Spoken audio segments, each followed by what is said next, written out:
এবার দর্শক কি কি পাওয়া যাবে, বাড়তি কি রয়েছে? দেখুন, বাণীপুর মেলার তো একটা আকর্ষণ থাকেই।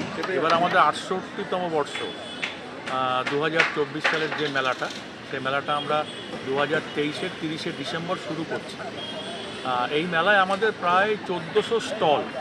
আর এই মেলায় যে আকর্ষণগুলো থাকে, এই আপনার নাগরদোলা থেকে শুরু করে মরণকূপ থেকে শুরু করে আমাদের বিভিন্ন সবজির যে স্টলগুলো থাকে, আমাদের পিঠেপুলির স্টল থাকে, মিষ্টির স্টল থাকে, বিভিন্ন রেস্টুরেন্ট থাকে, বিভিন্ন মণিহারি দ্রব্যের স্টল থাকে, এরকম ১৪০০ স্টল থাকছে।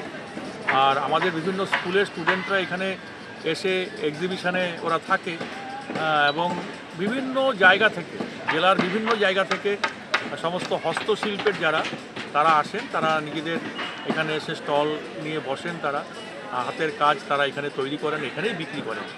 সবটা মিলিয়ে এই মেলা অতীতে যেমন হয়েছিল একদম সেই রকমভাবে খুব ভালো মেলা হবে। আমাদের ৬টা মঞ্চ রয়েছে। এই মঞ্চগুলোতে প্রত্যেক দিনই আমাদের যাত্রা অনুষ্ঠান আছে, নাচের অনুষ্ঠান আছে, গানের অনুষ্ঠান রয়েছে। আমাদের বিভিন্ন সেলিব্রিটি শিল্পীরা আসছেন প্রত্যেক দিনই, প্রায় বাউল শিল্পীরা আসছেন। সকলে মিলেই এই মেলাটাকে যেরকম অতীতে আমাদের হয়েছে, এবছরও খুব ভালো করে বড় মেলা হবে। উদ্বোধন কে করবেন?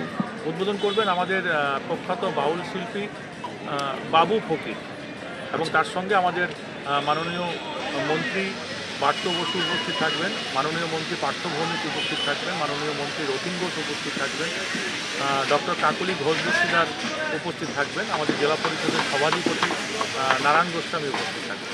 আচ্ছা, এত বড় মেলা, সেখানে নিরাপত্তার ব্যবস্থা কিভাবে দেখছেন? নিরাপত্তার সমস্ত ব্যবস্থায় রয়েছে। আমাদের জেলা পুলিশের পক্ষ থেকে স্পেশাল পুলিশ ফোর্স দেওয়া হচ্ছে। 40টি সিসি ক্যামেরা দিয়ে আমরা টোটাল মেলা প্রাঙ্গণটাকে ঘুরে দেওয়া হয়েছে। নিরাপত্তা সব রকম ব্যবস্থায় আমরা রেখেছি।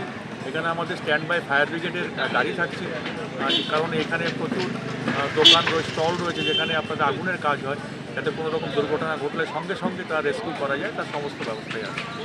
বলা যায় বাণীপুর লোক উৎসবের সূচনা। কি দায়িত্ব মূলত আপনারা এখানে করছেন, কি কি করা হচ্ছে মডেল? অ্যাকচুয়ালি বাণীপুর লোক উৎসবের সাজসজ্জা অলঙ্করণ উপসমিতির একজন কনভেনার হিসাবে আমি কথা বলছি। এখানে মেনলি যে মূল মঞ্চে বাণীপুর মেলায় মানুষরা আসার পর যেটা সবার আগে চোখে পড়বে, মূল মঞ্চের ওপরের যে সাইডটা, সেটা টোটালটা ডেকোরেশন হয় লোকসঙ্গীত, লোকশিল্পী এবং সংস্কৃতির ওপর ভিত্তি করে বিভিন্ন মডেল, মুখোশ এবং বিভিন্ন আর্টের প্রস্তাব দিয়ে আমরা এগুলো তৈরি করি। এখানে অনেক কি কি থাকছে এবার?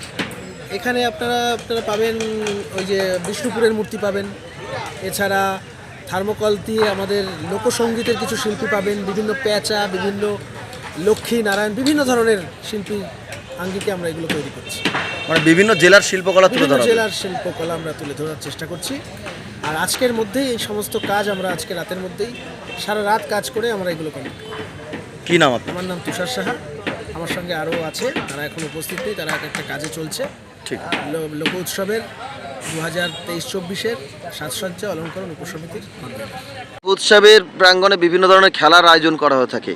এবার কি কি খেলা থাকছে, কোথায় সেই খেলাগুলো হবে যদি জানান একটু। আমাদের ফুটবল খেলাটা হয় বা পাশে পিজিবিটি মাঠে হয় ফুটবল খেলা। আর এখানে যেটা হয় ভলিবল, মহিলা পুরুষ, এবং দড়ি টানাটানি আছে, কাবাডি আছে, এই সমস্ত খেলাগুলো এই মূল মাঠে এখানে হয়। আর ফুটবলটা হয় আমাদের পাশে পিজিবিটি কলেজ যে মাঠটা রয়েছে, পাশে মেলার পাশে ওই মাঠে খেলা হয়।